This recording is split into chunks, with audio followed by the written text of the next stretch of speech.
আসসালামু আলাইকুম, সবাই কেমন আছেন? আজকে দেখাবো রান্না বান্নার ভিডিও। ঠিক আছে, যদিও আমি তেমন ভাবে রান্না বান্না করতে পারি না, তারপর আজকে ইফতারিতে আমরা ভাত দিয়ে করব ইফতারি আইটেমটা। তো ইফতারিতে কি কি থাকবে আর কি কি রান্না করব, এই ব্লগটা আজকে আপনাদের সাথে শেয়ার করব। ঠিক আছে, তো সবাই আমার সাথে থাকুন, দেখতে থাকুন। তো এখানে ভাত বসিয়ে দিয়েছি, ভাত হচ্ছে। তারপর এদিকে লাউ কেটে নিয়েছি, লাউ দিয়ে শোল মাছ দিয়ে রান্না করব। আমি এখানে কিছু জিরা আর রসুন নিয়েছি, বেটে নিব। এ তো পাতিল বসিয়ে দিয়ে তেল ঢেলে দিলাম। তার মধ্যে এখানে কেটে রাখা পেঁয়াজ দিয়ে দিচ্ছি। তারপরে জিরা বাটা আর রসুন বাটা যা বেটে নিয়েছিলাম এগুলো সুন্দর করে দিয়ে হলুদ দিয়ে লবণ দিয়ে এটাকে মশলাটাকে ভালো করে কষিয়ে নিচ্ছি। তারপরে এই যে পানি দিয়ে দিলাম, হালকা সামান্য মরিচের গুঁড়ো দিয়েছি কারণ আমি এখানে কাঁচামরিচ ব্যবহার করব। তারপরে এখানে যে কেটে রাখা মাছগুলো ছিল ওগুলো দিয়ে দিলাম, মাছটা সুন্দর করে কষিয়ে নিব। এই যে নেড়ে চেড়ে দিচ্ছি যাতে করে ভেঙে না যায়। তারপর আমি একটু ঢেকে দিব হালকা একটু পানি দিয়ে। এদিকে আমি যে শিং মাছটা ভেজে নিচ্ছি, শিং মাছ দিয়ে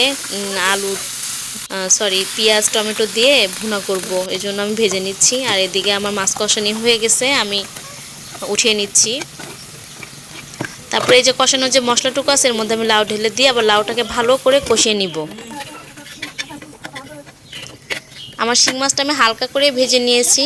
হালকা করে ভেজে নেওয়ার পরে এই যে টাকি মাছ ছিল, টাকি মাছগুলোকে ভাজার জন্য দিয়ে দিছি। এদিকে দেখলাম, এটা চেক করে দেখলাম হলো কিনা। এই যে ভেঙে ভেঙে সুন্দর করে টাকি মাছটাকে ভেজে নিব। টাকি মাছের ভর্তা আমার হাজব্যান্ডের অনেক পছন্দ, ওর জন্য ভর্তা বানাবো। এই যে ভেজে নিয়ে উঠাই নিচ্ছি। লাউটা বারবার করে লেড়ে চেড়ে সুন্দর করে কষিয়ে তারপরে যে এখন ঝোল দিয়ে দিলাম। তো আমি মাছ দিয়ে দিচ্ছি। তারপর শিং মাছ ভুনার জন্য প্রসেসিং করে নিলাম। তারপর সুন্দর করে লাউটাকে ঢেকে দিয়ে সিদ্ধ করে নিলাম।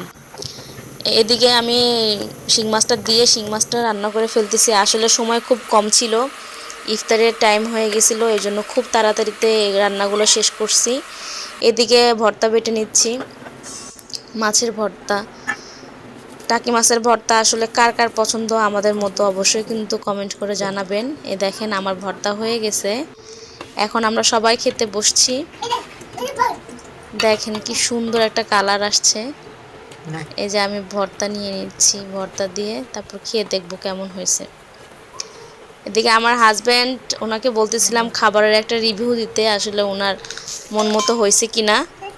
তো উনি বলতেছিল আচ্ছা ঠিক আছে দাঁড়াও, আমি খেয়ে তোমাকে রিভিউ দিচ্ছি কেমন হয়েছে, আগে তুমি খাও তারপর আমি খাচ্ছি। এই যে সে এখন খেতে বসছে, খাবারটা খেয়ে দেখতেছে আসলে কেমন হয়েছে। অনেক মজা হয়েছে, বলতেছে অনেক মজা হয়েছে, অনেক মজা হয়েছে। তো সবাই ভালো থাকবেন, সুস্থ থাকবেন, আল্লাহ।